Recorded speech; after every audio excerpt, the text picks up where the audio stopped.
Hello everyone, triple a bright academy के YouTube channel पर आप सभी का स्वागत है। आज हम वीकली करंट अफेयर करेंगे जो कि 10 से लेके 16 दिसंबर 2023 के हैं।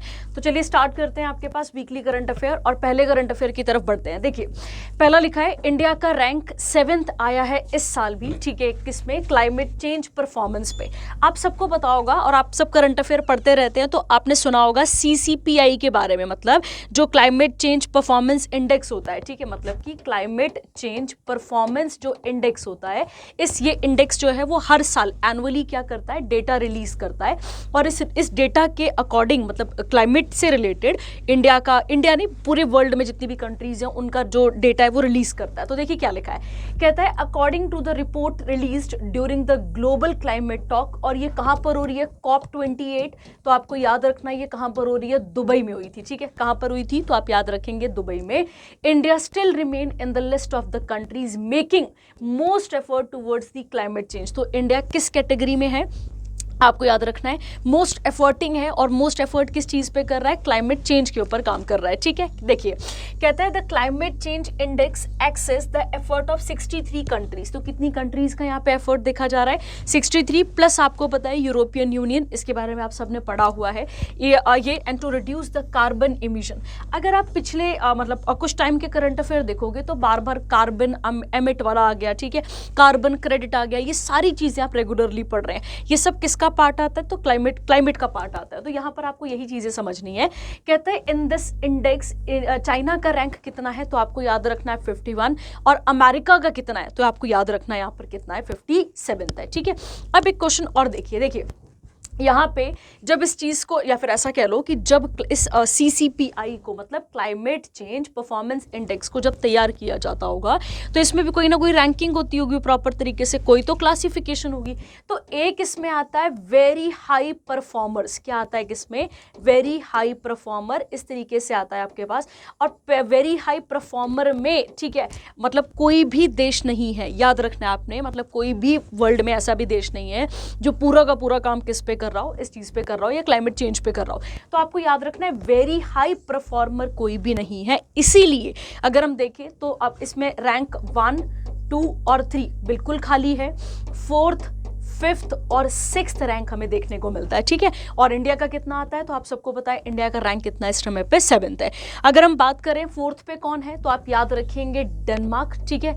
याद है ना, डेनमार्क आप पढ़ते हैं Danes East India Company, sorry आप पढ़ते हैं डेन्स ईस्ट इंडिया कंपनी। तो एक आपके पास कौन सा आता है? डेनमार्क। उसके बाद अगर हम बात करें तो एक देश आता है आपके पास 4th वाला रैंक, जिसका नाम आता है एस्टोनिया। और उसके बाद 6th आपके पास आता है फिलीपींस, ठीक है, आता है लास्ट आपके पास फिलीपींस। तो ये 4 देश, सॉरी ये 3 जो हैं वो 4th, 5th, 6th रैंक पे आते हैं और 7th पे आता है हमारा इंडिया। तो ये आपको यहाँ पर क्लियर रखना है, ठीक है। और अगर देखें कि वर्स्ट परफॉर्मर कौन है, अगर हम देखें वर्स्ट परफॉर्मर कौन है तो आपको याद रखना है वर्स्ट परफॉर्मर कौन आता है? तो वो आता है आपके पास सऊदी अरेबिया। क्या आता है आपका इसका आंसर? सऊदी अरेबिया, ठीक है। तो ये भी आपको क्लियर रखना है कि अगर वर्स्ट परफॉर्मर बोलेगा तो सऊदी अरेबिया, चाइना का रैंक पूछेगा तो 51st, सॉरी, अमेरिका का पूछेगा तो 57th, इंडिया का पूछेगा तो 7th। और अगर टॉप 3 मैंने भी आपको बता दिया कि वेरी हाई परफॉर्मर नहीं है तो अपने पास कौन सा है? 4th, 5th और 6th हमें देखने को मिलता है। 4th कौन सा है? डेनमार्क। 5th कौन सा आता है? एस्टोनिया। और लास्ट कौन सा आता है आपके पास?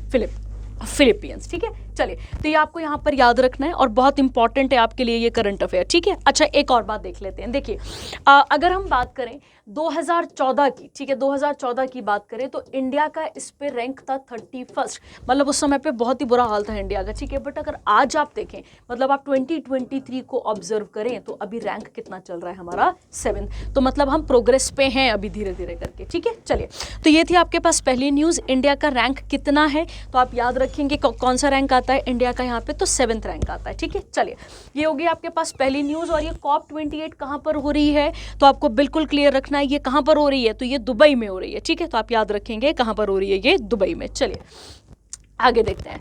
उसके बाद अगला आता है, ये वॉल्केनो से रिलेटेड करंट अफेयर है आपके पास। अगर आप सबको पता हो तो वॉल्केनो क्या होता है, अगर for example this is a earth surface, ये अर्थ सरफेस पे एक ओपनिंग होना और जो भी मटेरियल अंदर है, चाहे वो स्टीम हो, एशेज हो, ठीक है, उसके बाद गैसेज हो गई, ये सारी की सारी जब रिलीज होती हैं, इस इवेंट को आप क्या कहते हैं, हम इसको वॉल्केनो कहते हैं। अब एक और बात, आपके पेपर में क्वेश्चन आता है कि वॉल्केनो कौन सी प्रोसेस है, तो आपको याद रखना है it is an endogenetic process. Endogenic मतलब इसकी शुरुआत कहाँ से होती है, एंडोजेनेटिक नहीं होगा, सॉरी एंडोजेनिक होगा, ठीक है, एंडोजेनिक। इस प्रोसेस की शुरुआत कहाँ से होती है, तो ऐसी कुछ प्रोसेसेस जो अर्थ के अंदर से स्टार्ट होती हैं उन्हें एंडोजेनिक कहा जाता है। और जब आप बात करते हैं एक्सोजेनिक की, ठीक है, अब मुझे बताइए जरा सा एक्सोजेनिक का एग्जाम्पल क्या क्या टिक करेंगे आप, ठीक है, चलिए। तो आता है यहाँ पे आता है आपके पास, न्यूज़ पढ़ लेते हैं अब इसके बाद, ठीक है, आता है Papua new Guinea mount Ulawan volcano eruption. India announced a $1 million relief assistance package for Papua New Guinea in the aftermath of the Mount Ulawan volcanic eruption.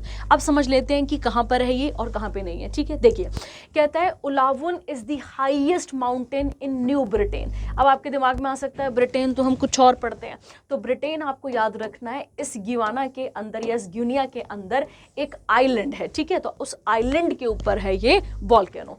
कहता है and the second in the Bismarck archipelago. अब कभी भी आपके पास question आ जाए कि आर्कीपेलेगो क्या होते हैं, तो आपको हमेशा याद रखना है जो ग्रुप ऑफ आइलैंड्स होते हैं, ठीक है, क्या होते हैं, जो ग्रुप ऑफ आइलैंड्स होते हैं उन्हें क्या कहा जाता है, उन्हें कहा जाता है आपके पास आर्कीपेलेगो, ठीक है। at 334 meters and is one of the most active volcano in Papua new Guinea. अगर इसकी बात करें तो इसके प्राइम मिनिस्टर कौन आते हैं, जेम्स मरापे आते हैं। कैपिटल की बात करें तो कौन सी आती है, पोर्ट मॉरिसबाई आती है। और करेंसी देखें तो किना इसकी करेंसी हमें देखने को मिलती है, ठीक है। अब इसके साथ थोड़ा सा एक चीज़ और सीख लेंगे आप कि अगर आपसे पूछा जाता है कि इंडिया में, अगर आपसे पूछा जाए कि इंडिया में सबसे एक्टिव वॉल्केनो कौन सा है, तो आप टिक करेंगे वहाँ पर बैरन। और ये बैरन कहाँ पर आता है, तो बैरन आप टिक करेंगे कहाँ पर आता है, अंडमान एंड निकोबार में आता है, ठीक है, कहाँ पर आता है, अंडमान एंड निकोबार आइलैंड में हमें देखने को ये मिलता है, ठीक है। देखिए वैसे तो वॉल्केनोज बहुत टाइप के होते हैं, पर हमें यहाँ पे 3 मेजर समझने हैं इरप्शन के बेसिस पे। एक होता है एक्टिव, एक आपके पास होता है डॉर्मेंट और एक होता है एक्सटेंट, ठीक है। एक्टिव वो जिससे कॉन्टिन्यूअसली लावा क्या आ रहा है आपके पास, बाहर आ रहा है, ठीक है, लावा जो है वो क्या कर रहा है, बाहर आ रहा है। और सेकेंड होता है डॉर्मेंट। डॉर्मेंट की अगर आप ऐसा समझ सकते हो, हाँ, कि अभी तो नहीं विस्फोट हो रहा है पर फ्यूचर में चांसेस है कि विस्फोट हो सकता है। मान लो अभी विस्फोट हुआ, उसके बाद फिर नहीं हुआ, कुछ सालों के बाद, कुछ सालों तक नहीं हुआ, पर पूरे चांसेस है कि दोबारा हो सकता है। और लास्ट आते हैं एक्सटेंट। एक्सटेंट वो होते हैं जिनकी पूरे के पूरी संभावना है कि अब ये विस्फोट नहीं करेंगे, ठीक है। चलिए, तो ये आपको याद रखना था सेकंड करंट अफेयर। आगे बढ़ते हैं, इसके बाद आगे आते हैं हम हमारे पास थर्ड करंट अफेयर पे। चलिए देखिए क्या लिखा है। थर्ड आता है world's largest concentrated solar power project. अब देखिए इसके बारे में क्या बोला जा रहा है, समझते हैं। वर्ल्ड का largest concentrated solar power project. Solar word कहाँ से आता है आपके पास, तो आपको पता है सोलर वर्ड यूज़ किया जाता है सन के साथ, है ना, उनके साथ यूज़ किया जाता है। देखिए कहता है the 4th phase of Mohammed bin Rashid Al Maktoum solar park has been inaugurated by Sheikh Mohammed bin Rashid Al Maktoum, vice president and prime minister of UAE and ruler of Dubai. कितना investment लगा है, तो आपको याद रखना है 15.78 billion. और अगर हम इसकी बात करें तो कितना मेगावाट है, 950 megawatt project utilise the 3 hybrid technologies. 3 hybrid technologies used are 600 megawatt from a parabolic basin complex, 100 megawatt from CSP tower. अब आपको इतना तो याद नहीं रखना है, पर आपको क्या याद रखना है, कहाँ पर बनने जा रहा है सबसे बड़ा सोलर पार्क, तो ये आपको याद रखना है, यहाँ पर क्लियर रखना है, ठीक है। अगला अगर हम बात करें according to Guinness world record, the project includes world tallest solar tower at 263.126 metre. अच्छा, पहले एग्जामिनर डेटा आपसे नहीं पूछा करता था, बट अब एग्जामिनर डेटा पूछ लेता है ना, तो आपको ये भी याद रखना है कि कौन से डेटा में क्या बताया जा रहा है। And the largest thermal energy storage capacity with the capacity of 5907 megawatt hours, ठीक है। तो ये आपको यहाँ पर क्लियर रखना है इसके बारे में। चलिए अब देखते हैं भाई, अगर हमसे पूछा जाए कि UAE की कैपिटल क्या आती है, तो आपको पता है इसकी कैपिटल क्या आती है, अबू धाबी। और करेंसी क्या चलती है यहाँ पे, तो आपको याद रखना है दिरहम करेंसी यहाँ पर चलती है। ठीक है, चलिए, तो ये भी हो गई आपके पास थर्ड न्यूज़। नेक्स्ट आते हैं इसके बाद हम फोर्थ वाली पे। ठीक है, देखिए, कहता है Lalduhoma is the new CM of Mizoram. Lalduhoma will take as the 6th CM of Mizoram. Governor Hari Babu Kambhampati will administer the oath. अब देखिए यहाँ से क्वेश्चन आपके पास आ गया कि सीएम को ओथ कौन दिलाते हैं, तो सीएम को ओथ कौन दिलाते हैं, तो आप टिक करेंगे वहां पर गवर्नर दिलाते हैं। उसके बाद कौन सा आर्टिकल कहता है कि there shall be a chief minister, और वो किसके द्वारा अपॉइंट किया जाएगा, गवर्नर के द्वारा। तो आपको याद रखना है दैट इज आर्टिकल 164। उसके बाद आता है Lalrinpuii is the lone woman minister in the 12th member council of minister. Lal दुहोमा is the leader of कौन सी पार्टी के हैं, तो आपको याद रखना है Zoram nationalist party, regional political party in the Mizoram. और कैपिटल क्या आती है मिजोरम की, ऐजवाल। ठीक है, तो मिजोरम की कैपिटल क्या आती है, ऐजवाल। अच्छा, मिजोरम अपना बॉर्डर किसके साथ शेयर करता है, तो आपको याद रखना है असम।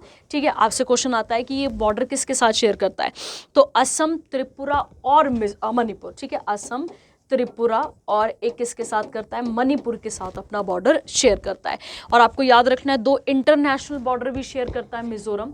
वो 2 इंटरनेशनल बॉर्डर कौन कौन से आते हैं, तो आपको क्लियर रखना है यहाँ पे। एक तो आपके पास आ जाएगा कौन सा वाला, बांग्लादेश। ठीक है, और उसके बाद दूसरा आपके पास आ जाएगा म्यांमार। कौन सा आ जाएगा, म्यांमार। और अगर आप अच्छे से पढ़ाई करते हैं तो म्यांमार का पुराना नाम आपके पास आता है बर्मा। और जब हम म्यांमार की बात करते हैं या बर्मा की बात करते हैं, ठीक है, तो ये एक टाइम पर किसका पार्ट था, ब्रिटिश इंडिया का पार्ट भी रहा है। ठीक है, चलिए, तो ये हो गई आपके पास अगली न्यूज़। कौन सा आर्टिकल है, 164, ये आपको याद रखना है। और ये आपको बहुत बहुत क्लियर रखना है कि क्या यहाँ से पूछा जा सकता है। ठीक है, चलिए, अगला आता है, कहता है new chairman of the BBC. BBC की अगर बात की जाए तो आप सबको पता है British broadcasting corporation, British broadcasting corporation.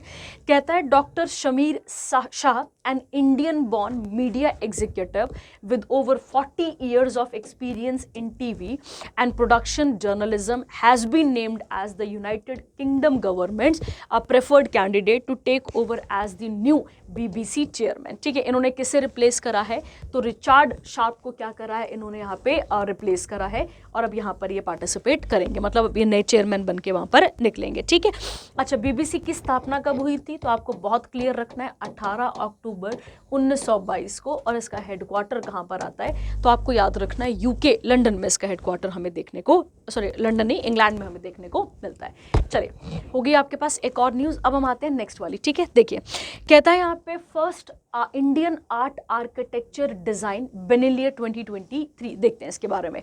कहता है prime minister Narendra Modi inaugurated first Indian art architecture and design biennale 2023। इसे पढ़ा जाएगा IAADB23 which is being organised by. तो किसने इसको ऑर्गेनाइज करा है, तो आप याद रखेंगे मिनिस्टर ऑफ कल्चर ने। और कहाँ पर, तो लाल किले पे। और लाल किला कहाँ पर है, तो आप याद रखेंगे दिल्ली में। कहता है the event brings together artist, designer, architect from India to showcase innovation. और आर्ट और डिज़ाइन अपनी हर चीज़ को यहाँ पर शो कर सकते हैं। ठीक है, तो ये भी एक नॉर्मल सा करंट अफेयर है, अगर पेपर में पूछेगा तो ध्यान रख लेना है, अदरवाइज कोई इतना बड़ा इसमें याद करने वाला है नहीं। ठीक है, बस आपको याद रखना है कहाँ पर होने वाला है ये, तो आपको याद रखना है नई दिल्ली में ये होने वाला है। ठीक है, चलिए, हो गया क्लियर ये वाला भी। आगे बढ़ते हैं, अगला आता है आपके पास 24th हॉर्नबिल फेस्टिवल कॉन्क्लूडेड इन नागालैंड। अगर आपसे पूछा जाए, देखिए हॉर्नबिल एक बहुत बहुत बड़ा फेस्टिवल मनाया जाता है, कहाँ पर, हमें याद रखना है कहाँ पर, नागालैंड में। और नागालैंड की बात कर लेते हैं यहाँ पे क्लियर करके। देखिए, कहता है Hornbill festival referred as festival of festivals is annually from 1 to लेकर 8 December in Nagaland to encourage inter tribal interaction and to preserve, protect, revive the uniqueness and richness of Naga heritage. ठीक है, तो ये आपके पास झलक दिखाई गई है किसकी, इसकी हॉर्नबिल फेस्टिवल की। ये पेपर में क्वेश्चन भी आता है आपके पास एज इट इज कि जो हॉर्नबिल फेस्टिवल है वो कहाँ पर सेलिब्रेट किया जाता है, तो आप आंसर टिक करेंगे इसका, नागालैंड। नागालैंड की जब हम बात करते हैं तो वो 3 स्टेट्स के साथ अपना बॉर्डर शेयर करता है।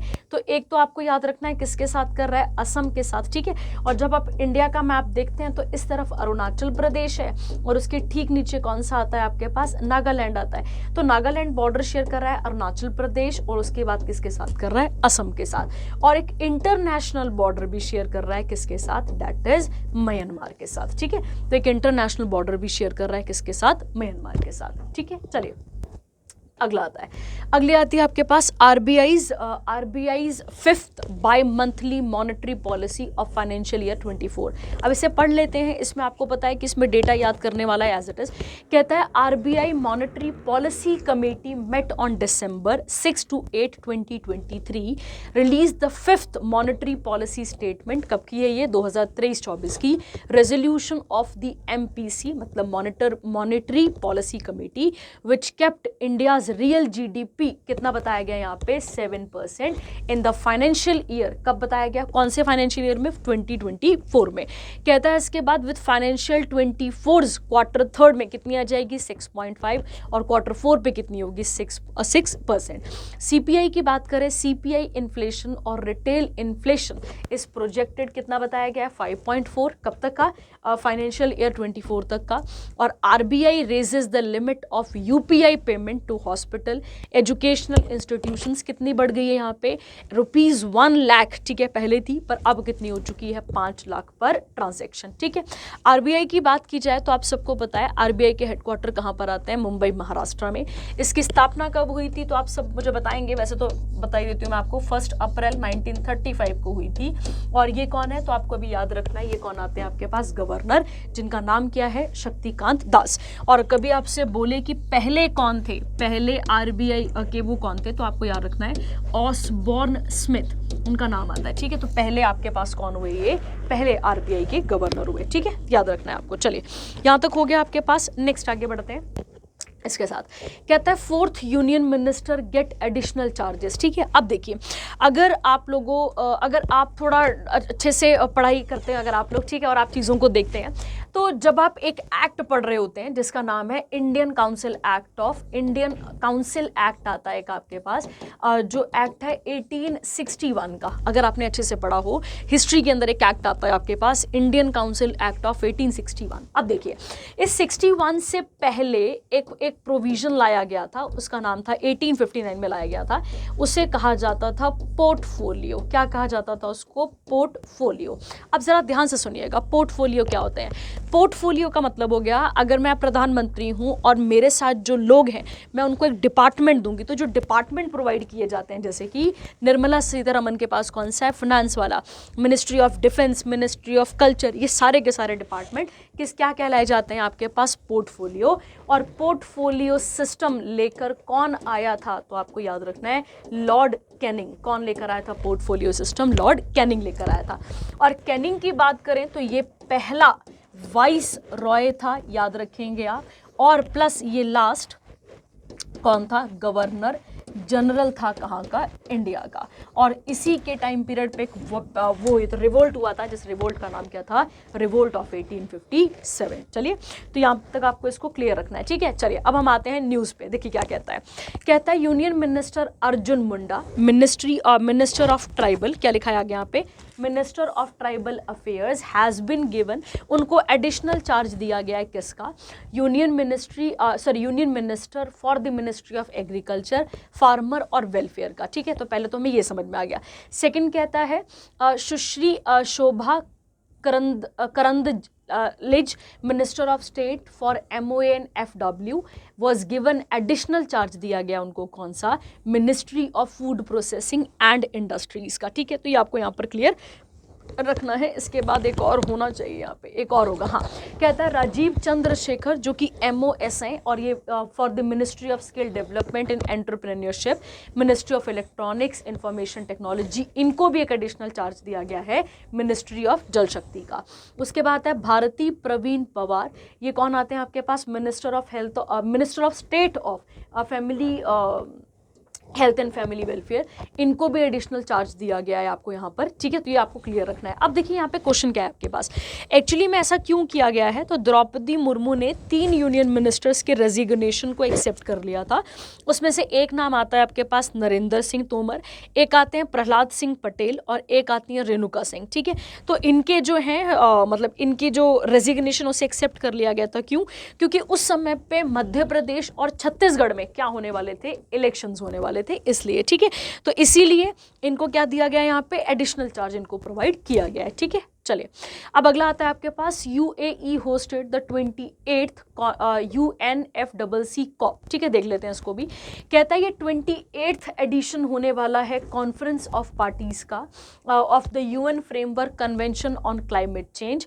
आगे है United nation framework for convention on climate change. ये कहाँ पर हो रहा है? दुबई में। अभी आपने पढ़ा था ना COP28 वाला, वो वही न्यूज़ है ये वाली, ठीक है। और India is the 3rd highest emitter of carbon dioxide from fossil fuel. Global climate report declare कर दी गई थी और आपने पढ़ा था कि 2023 को हॉटेस्ट ईयर भी माना गया है ऑन रिकॉर्ड। और अभी आपने पहली ही न्यूज़ पढ़ी है कि इंडिया का रैंक कितना मिला है वहाँ पर, तो इंडिया का रैंक 7th वहाँ पर हमें देखने को मिलता है, ठीक है। चलिए अगला, विनबेक्स एक मिलिट्री एक्सरसाइज है किस किस के बीच में, इंडिया और वियतनाम। देखो यहाँ पे तुक्का भी लग जाता है तुम लोगों का, ठीक है। विनएक्स तो आप यहाँ पे वियतनाम वाला टिक कर सकते हैं। ये 4th एडिशन था, ये जॉइंट मिलिट्री एक्सरसाइज थी और ये कहाँ हुई है? हनोई। हनोई कहाँ पर आता है? वियतनाम में। ये एक एनुअल ट्रेनिंग एक्सरसाइज है जिसकी स्थापना की गई थी 2018 में और इसका पहला एडिशन कहाँ कंडक्ट हुआ था? जबलपुर मध्य प्रदेश में। कहाँ पर हुआ था? जबलपुर मध्य प्रदेश में, ठीक है। चलिए हो गया आपके पास ये वाला भी, ठीक है। क्लियर रहेगा यहाँ तक आपको? आई थिंक आपको यहाँ तक पहले समझ में आ रहा है क्योंकि ये बहुत इंपॉर्टेंट न्यूज़ हैं आपके पेपर पॉइंट ऑफ व्यू के लिए। जैसे एक्सरसाइज वाले क्वेश्चन हो गए, ये सारे क्वेश्चन हो गए आपके पास एज इट इज़ पेपर में आते हैं, ठीक है। तो आप ध्यान रखेंगे इसके बारे में। चलिए अच्छा, मध्य प्रदेश से रिलेटेड अभी आगे भी एक न्यूज़ आनी है तो मैं आपको थोड़ा सा ब्रीफ वहाँ पे कर दूंगी इसके बारे में। चलिए अगला आता है इसके बाद, world's first liquid oxygen methane powered launch vehicle, जिसका नाम क्या, अब इसे पढ़ेंगे क्या, क्यों जो भी आप इसे पढ़ लें, ठीक है। तो ये नाम नहीं याद होते भाई, चाइना चुना वाले। कहता है China based private space technology firm land space technology corporation successfully क्या लॉन्च करा है इन्होंने, अब यू की, अब इनके नामों में कुछ नाम साइलेंट भी रहते हैं ना, ऐसा कुछ चलता है तो ये देख लेंगे आप। Y3 the world's first liquid oxygen methane power launch vehicle, जिसके अंदर 3 सैटेलाइट्स होंगी from the Jiuquan satellite launch centre. जैसे हमारा इसरो हो गया है ना, इनके नाम देख लो, जिनकुआन, ये आपको याद रखना है, इनर मंगोलिया रीजन चाइना में। Land space become the world's first company to launch satellites using rocket, और वो रॉकेट किससे फ्यूल होगा उस समय पे आपको याद रखना है, मिथेन और लिक्विड ऑक्सीजन से। तो ये चाइना ऐसे ऐसे काम करता रहता है, पहले पहले बहुत कांड करता है ये, ठीक है। चलिए आगे आता है, उसके बाद आता है हमारे पुराने, आप सबको पता है हमारे पुराने राष्ट्रपति जिनका नाम क्या था, रामनाथ कोविंद। इन्होंने एक बुक लॉन्च करी है जिसका नाम है नए भारत का सामवेद। ये और इसको ऑथर किसने करा है, तो प्रधानमंत्री नरेंद्र मोदी ने। देखिए ये हमारे 14th नंबर के प्रेसिडेंट थे और इन्होंने एक बुक लॉन्च करी है जिसका नाम है नए भारत का सामवेद। और ये इवेंट कहाँ पर हुआ, तो Indira Gandhi national centre for the arts नई दिल्ली में हुआ। इस बुक की बात करें तो इसे ऑथर किसने करा है, प्राइम मिनिस्टर ने। इस बुक में जितनी भी नरेंद्र मोदी की स्पीचेस हैं, प्राइम मिनिस्टर नरेंद्र मोदी जी की जितनी भी स्पीचेस हैं, और किसके ऊपर हैं वो स्पीचेस, इंडियन कॉन्स्टिट्यूशन के ऊपर, उनको यहाँ पर पब्लिश और उनको यहाँ पर कंपाइल किया गया है। इस बुक को पब्लिश करने वाली बॉडी कौन सी है, तो आपको याद रखना है प्रभात प्रकाशन प्राइवेट लिमिटेड। कौन सी आती है, तो वो आपके पास आती है प्रभात प्रकाशन प्राइवेट लिमिटेड, ठीक है। चलिए अगला बढ़ते हैं, इसके बाद नेक्स्ट आती है आपके पास इंटरनेशनल माउंटेन डे दिसंबर 11 को मनाया जाता है, ठीक है। देख लेते हैं इसको। माउंटेन्स की इंपॉर्टेंस के लिए इसकी थीम क्या थी, रिस्टोरिंग माउंटेन इकोसिस्टम, और food and agriculture organisation of the UN is the coordinating agency for the preparation and animation of the celebration. ये आप पढ़ लेंगे, ठीक है। सीधी सीधी बात है कि कब मनाया जाता है, तो 11 दिसंबर आपका आंसर आ जाएगा। आगे बढ़ते हैं इसके बाद अगला, इनको तो जानते ही होंगे आप अच्छे से, ठीक है। देखिए कहता है पंजाब गवर्नमेंट लॉन्चेस भगवंत मान सरकार थोड़े द्वार स्कीम, ठीक है। कहते हैं गवर्नमेंट ऑफ पंजाब ने ये लॉन्च करा है, ठीक है, स्कीम को लॉन्च करा है। अब देखिए इसमें क्या है, तो कहता है ये एक स्टेट गवर्नमेंट स्कीम है। पहला पॉइंट तो आपको यहीं से निकल गया कि ये सेंटर वाली नहीं है। कौन सी स्कीम आती है आपके पास, आपके स्टेट के बेस की है। अगला, to deliver 43 citizen centric service at people's doorstep. ये जो स्कीम है ये क्या करेगी यहाँ पे लोगों को, तो जो 43 critical government to citizen services है उनको यहाँ पर प्रोवाइड करेगी, ठीक है।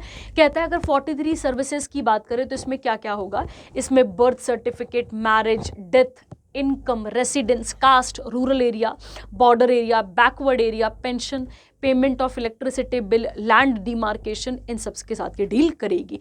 इस सर्विस की बात करें तो हम इसे अवेल कर सकते हैं सेवा केंद्र से एंड थ्रू डेडिकेटेड हेल्पलाइन है। यहाँ पर हेल्पलाइन का नंबर आपसे पूछा जा सकता है 1076, और ये कब से काम करने में आ चुकी है, तो 10 दिसंबर से ये काम करना शुरू कर देगी। कहता है जो डोर स्टेप फी होगी वो कितनी होगी, यहाँ पे 120 पर सर्विस, जिसमें गवर्नमेंट फी और फैसिलिटेशन चार्जेस सब कुछ रहेंगे, ठीक है।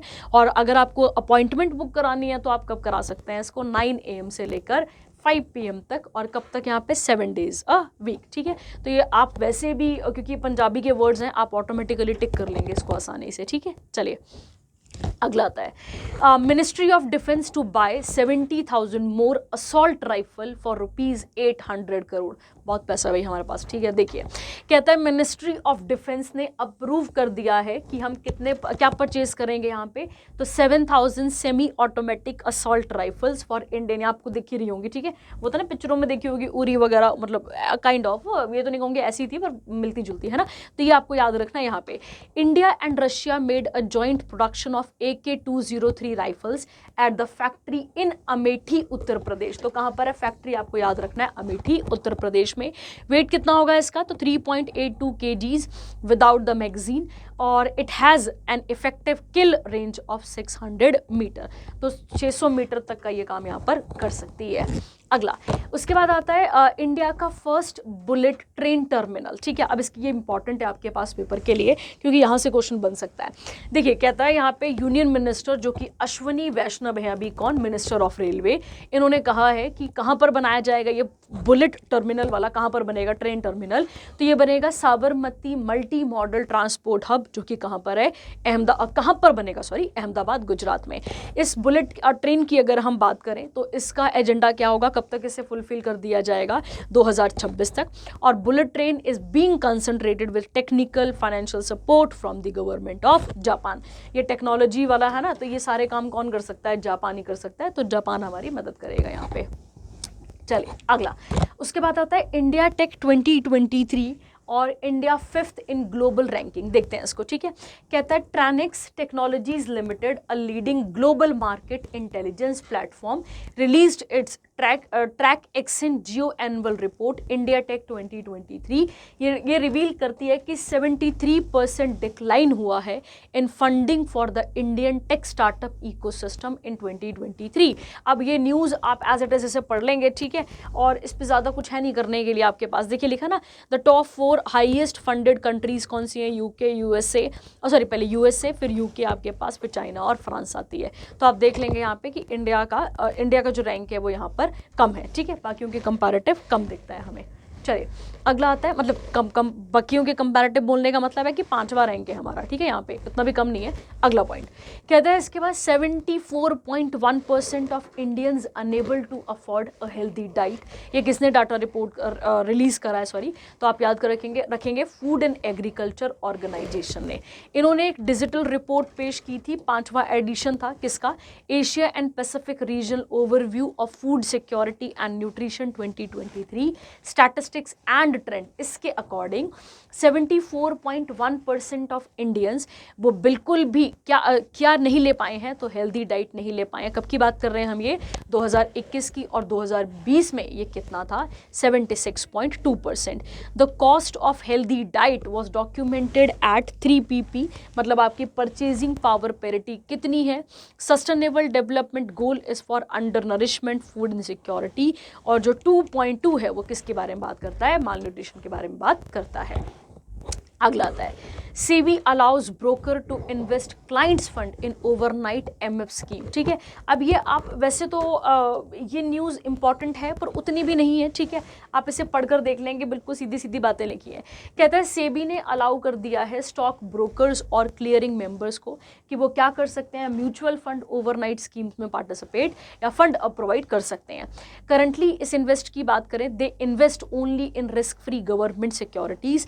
SEBI also suspended the registration of Religare commodities, a brokerage firm, for its alleged involvement in illegal paid contract on the national spot exchange limited. ठीक है, तो ये इतना इंपॉर्टेंट है नहीं, आप पढ़ लेंगे इसको।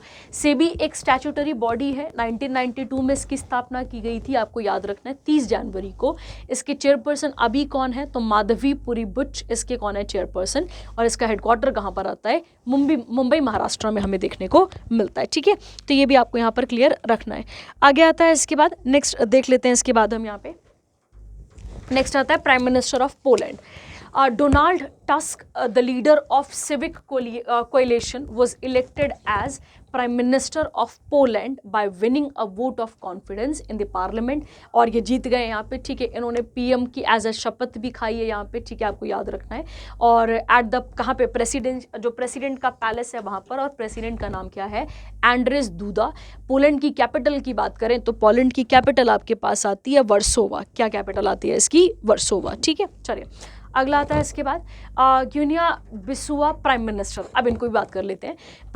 President of republic of Guinea Bissau Umaro Sissoco Embalo issued the decree reappointing Geraldo Joao Martins as prime minister. ये बने यहाँ पे प्राइम मिनिस्टर, और ये कहाँ से बिलोंग करते हैं, तो अफ्रीकन पार्टी के हैं, आपको याद रखना है। और इसकी कैपिटल क्या आती है, तो आप याद रखेंगे बिसाओ इसकी कैपिटल आती है। अगला आता है 19th सीएम बने हैं कहाँ के, मध्य प्रदेश के। देख लेते हैं, मोहन यादव जो कि भारतीय जनता पार्टी से बिलोंग करते हैं, वो यहाँ पे 19th नंबर के सीएम बने हैं हमारे पास। बीजेपी लेजिस्लेटर राजेंद्र शुक्ला, जगदीश देवड़ा वो sworn in as the deputy CM बने हैं। ये मोहन यादव ने किसे रिप्लेस करा है, शिव राज सिंह चौहान को यहाँ पे रिप्लेस करा है, जिन्होंने क्या सर्व करा है, as a CM of MP रहे हैं 4 टर्म्स के लिए, 16 years and 5 month in office. ठीक है, तो आप यहाँ पे याद रखेंगे।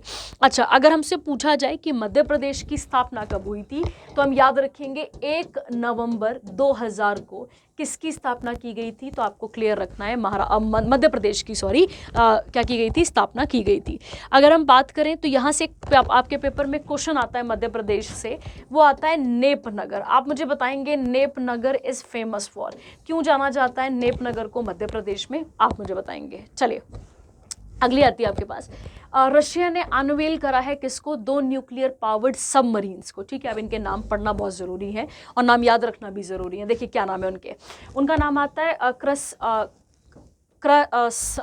नोयार्क आ जाएगा आपके पास, और एम्परर अलेक्जेंडर III, ये आपको यहाँ पर याद रखना है। ये एक न्यूक्लियर पावर सबमरीन है जो new Yasin 3 and class of multipurpose. बस आप नाम याद रखिए और ज़्यादा आपको याद रखने की ज़रूरत नहीं है। नाम याद रखिए और किसने इसको अनवेल करा है, तो आप याद रखेंगे रशिया ने।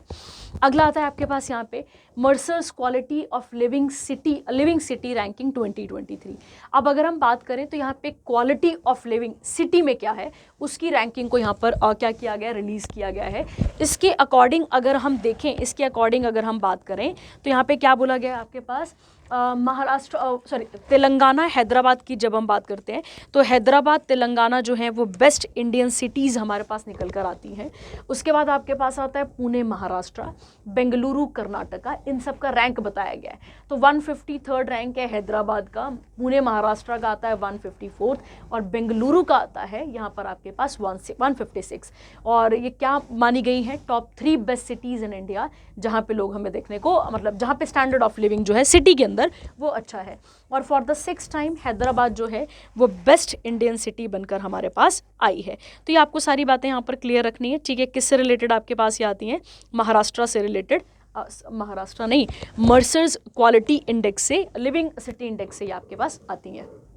अगले अगली, अच्छा, वियना जो है वो इसमें टॉप कर रही है, आपको याद रखना है। वियना जो ऑस्ट्रिया आती है आपके पास, वो यहाँ पे टॉप कर रही है।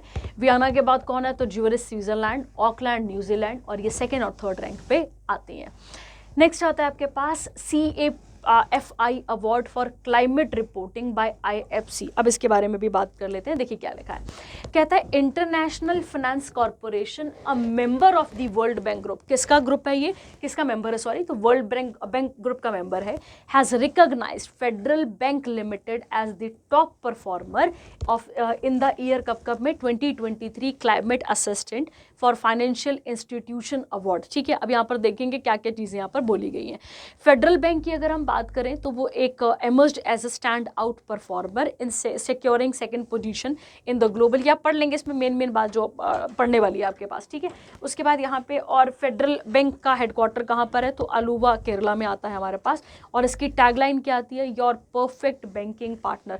पेपर में पहले ये क्वेश्चन बहुत सारे आते थे आपके पास कि आप ये बताइए किसकी टैगलाइन क्या है, तो आप थोड़ा ध्यान रखेंगे। उसके बाद अगला, इनको तो आप जानते ही होंगे ना, विलन बनते थे हमारे पास मतलब बॉलीवुड में, है ना। कबीर बेदी एक रनाउंड इंडियन एक्टर हैं, उनको एक ऑनर से नवाजा गया है। क्यों, क्योंकि इन्होंने इंडिया और इटली के रिलेशंस को और बेटर करने के ऊपर काम करा है। ठीक है, तो कहता है यहाँ पे officer order of merit of the Italian republic, तो one of the most prestigious Italian civilian award है ये आपके पास, उनके पास। और ये किसको दिया गया है अभी, तो हमारे कबीर बेदी जी को यहाँ पे दिया गया है। तुम कबीर सिंह ही मत लिख लेना ना वहाँ पे, कबीर सिंह नहीं बेटा, कबीर बेदी है ना।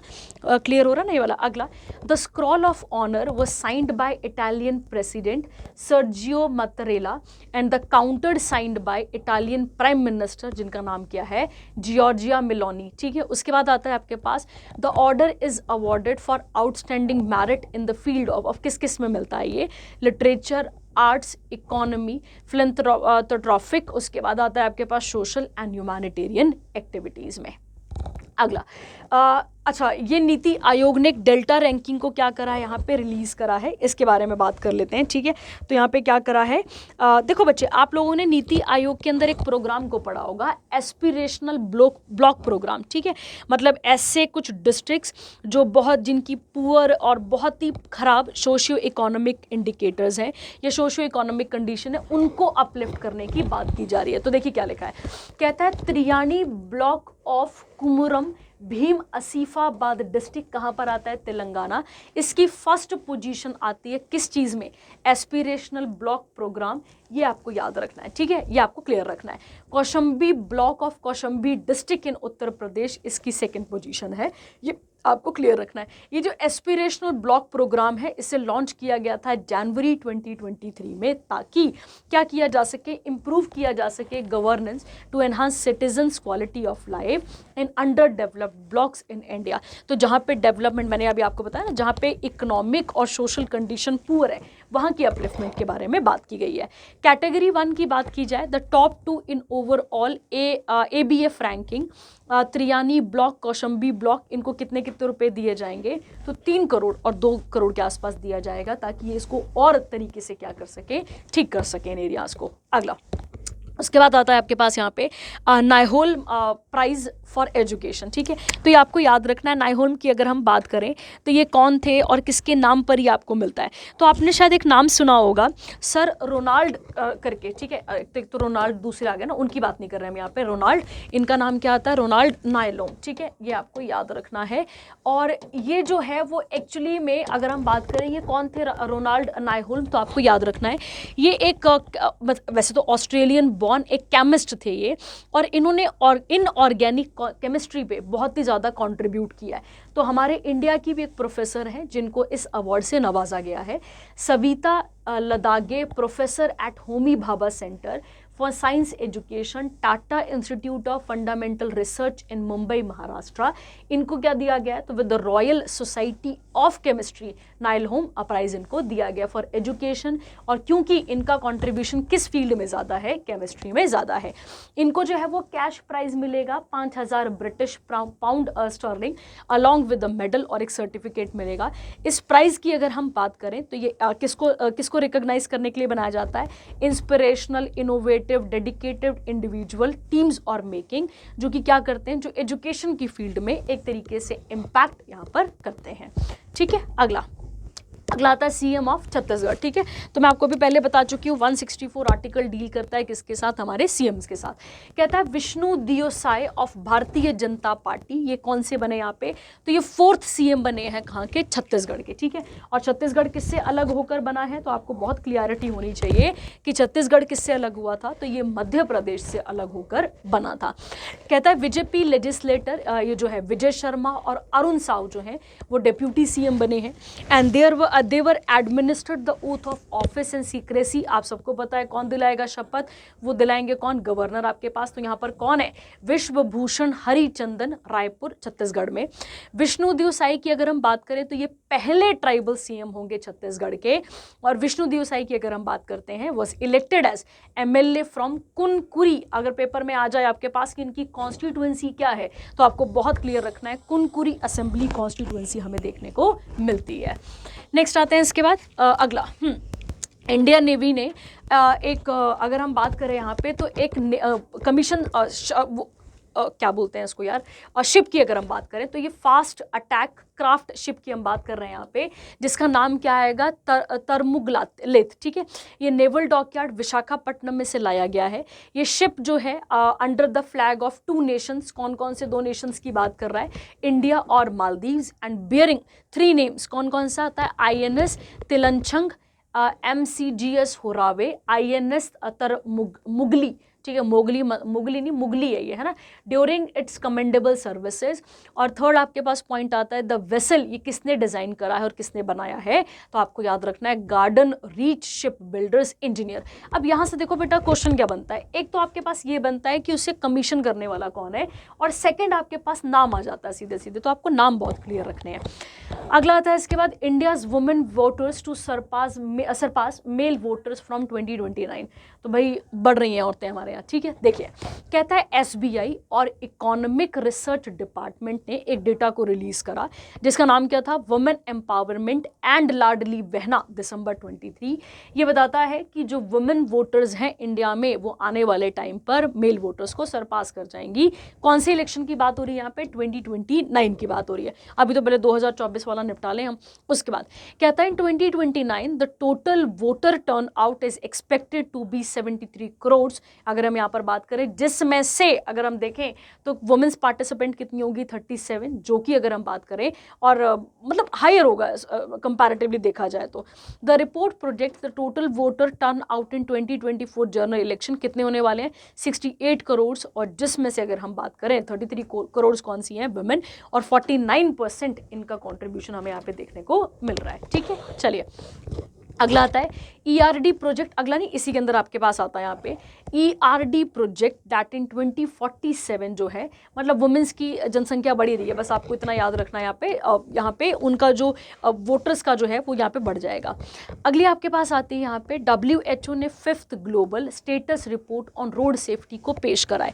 ये इंपॉर्टेंट है आपके पेपर पॉइंट ऑफ व्यू से, क्योंकि यहाँ से क्वेश्चन बन सकता है आपके पास, है ना, यहाँ से क्वेश्चन बन सकता है आपके पास, तो आपको क्लियर रखना है।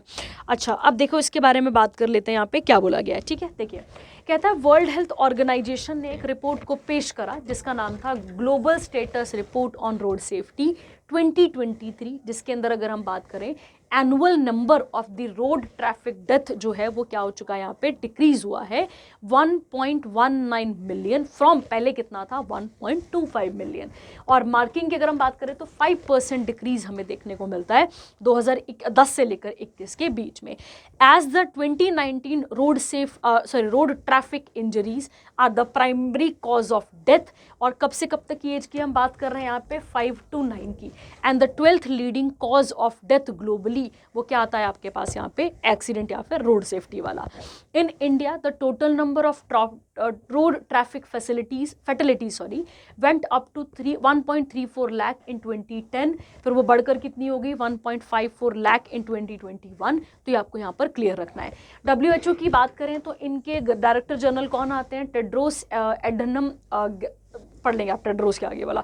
हेडक्वार्टर कहाँ पर है, जिनेवा स्विट्जरलैंड में, और इसकी स्थापना कब हुई थी, 7 अप्रैल 1948 को इसकी स्थापना की गई थी।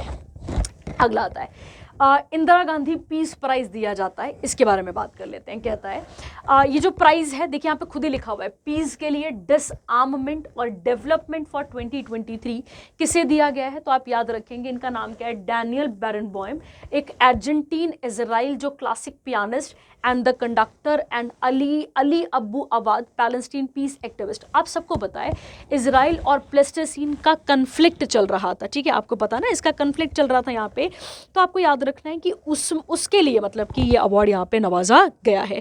इसकी स्थापना कब की गई थी इंदिरा गांधी वाले की, तो आपको याद रखना है 1986 में इसकी स्थापना यहाँ पर की गई थी। और 3 फील्ड में मिलता है, तो आपने वहाँ पे लिखा हुआ है कि 3 फील्ड कौन कौन सी है या 3 कैटेगरीज कौन सी हैं, पीस, डिसआर्ममेंट एंड डेवलपमेंट, ठीक है, तो याद रखेंगे आप इसे।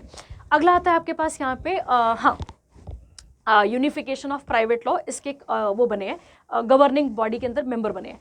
India's first women candidate Uma Shekhar जो है वो क्या बनने जा रही है यहाँ पे, governing council of international institute for the unification of private law and it's 82nd session, जो कि कहाँ पर हुआ है आपको याद रखना है, रोम और इटली में हुआ। कितने वोट से जीती ये क्वेश्चन नहीं पूछेगा आपसे। इंडिया की बात करें यहाँ पे, तो India will be a member, इसका मेंबर कब बनेगा, तो आपको याद रखना है, कब से पार्टिसिपेट करेगा, 1 जनवरी 2024 से लेकर 31 दिसंबर 2028 तक। अगर हम इसकी बात करें international institute of unification of private law की, तो इसके हेडक्वार्टर है रोम इटली में, और इसके मेंबर कितने आते हैं, तो आपको याद रखना है 65 नेशन इसके मेंबर्स आते हैं। नेक्स्ट आता है आपके पास अगला आता है आपके पास यहाँ पे India's fastest solar electric boat, जिसका नाम क्या है, Barracuda, was launched at the Navgathi Panavally yard in Alappuzha Kerala, ठीक है, तो यहाँ पर आपको याद रखना है केरला से इसको लॉन्च यहाँ पर किया जा रहा है। अब देखो बच्चे, इसे बनाने वाली बॉडी कौन है, डेवलप करने वाली कौन है, तो आपको याद रखना है Mazagon dock ship builders and Navalt solar and electric boats private limited, ठीक है, तो ये आपको यहाँ पर याद रखना है। अच्छा, केरला की अगर हम बात करते हैं तो केरला की स्थापना कब हुई थी, तो आपको याद रखना है 1 नवंबर 1956 को यहाँ पर इसकी स्थापना की गई थी। जो इंडिया का पहला बायोस्फीयर रिजर्व है, ठीक है, जो इंडिया का पहला बायोस्फीयर रिजर्व है वो भी कहाँ पर है आपके पास, तो वो आपको याद रखना है केरला में, और उसका नाम है नीलगिरी बायोस्फीयर रिजर्व। क्या नाम है उसका, नीलगिरी बायोस्फीयर रिजर्व। अगला आता है first Indian to be inducted into the international tennis hall of fame, ठीक है, तो आपको याद रखना है यहाँ पे कि इनका नाम यहाँ पर ऐड किया गया। इंडिया के टेनिस लेजेंड जिनका नाम क्या है, लिएंडर पियास, ये कोलकाता से बिलोंग करते हैं, आपको याद रखना है क्योंकि पेपर में ये भी आता है। और उसके बाद अगला नाम आपके पास आता है विजय अमृतराज, जो कि मद्रास से बिलोंग करते हैं। And the British sports journalist जिनका नाम क्या है, रिचार्ड इवांस, ठीक है, इनके नामों को किस में ऐड किया गया है, international tennis hall of fame में इसको ऐड किया गया है। लिएंडर पियास की बात करें तो ये किस कैटेगरी में सिलेक्ट हुए हैं, तो आपको याद रखना है यहाँ पे अंडर कंट्रीब्यूटर कैटेगरी के अंदर ऐड हुए हैं। पियास और अमृतराज पहले 2 इंडियन हुए जिनको ये ऑनर मिल रहा है, और पहले एशियन मेन भी हुए जिनको इस कैटेगरी के अंदर डाला जा रहा है। अगर हम बात करें, India has became the 20th nation represented in hall of fame. चलिए, ठीक है, अगला BCCI retires MS Dhoni iconic Jersey number 7, आप सबको पता होगा, ठीक है, इस जर्सी के बारे में। अब इसको भी यहाँ पर क्या किया जा रहा है, रिटायर किया जा रहा है। BCCI की अगर हम बात करें तो इसकी स्थापना की गई थी 1928 में, और इसके हेडक्वार्टर हमें कहाँ देखने को मिलते हैं, तो आप याद रखेंगे मुंबई महाराष्ट्र में इसके हेडक्वार्टर हमें देखने को मिलते हैं। और इसके प्रेसिडेंट कौन है, तो आपने इनका नाम सुना होगा, इनका नाम आता है रॉजर बिनी। क्या नाम आता है इनका नाम, रॉजर बिनी, ठीक है, तो आपको याद रखना है। कहता है यहाँ पे BCCI की बात करें तो BCCI for cricket in India is announce the retirement, तो आपको याद रखना है इन्होंने अपना रिटायरमेंट तो अनाउंस कर ही दिया था। अब ये जो जर्सी नंबर है इसको भी क्या करा जा रहा है, अब यहाँ से रिटायर किया जा रहा है, ठीक है, तो ये बड़ी इंपॉर्टेंट न्यूज़ हो गई आपके लिए। और अगर हम बात करें यहाँ पे तो सचिन तेंदुलकर की जर्सी का नंबर क्या था, तो आपको याद रखना है उनका क्या था, यहाँ पर आपको याद रखना है उनका था 10th था उनकी जर्सी नंबर, ये आपको क्लियर रखना है। और उन्होंने इस जर्सी नंबर को 10th वाले को रिटायरमेंट कब दी गई थी 2017 में, और 7th वाली को कब दी जा रही है 2023 में। अभी कहता है अगर ये दोनों जर्सीज की बात करें अभी रिटायर हो जाएंगी और अब ये किसी और अदर क्रिकेटर को नहीं मिलेंगी।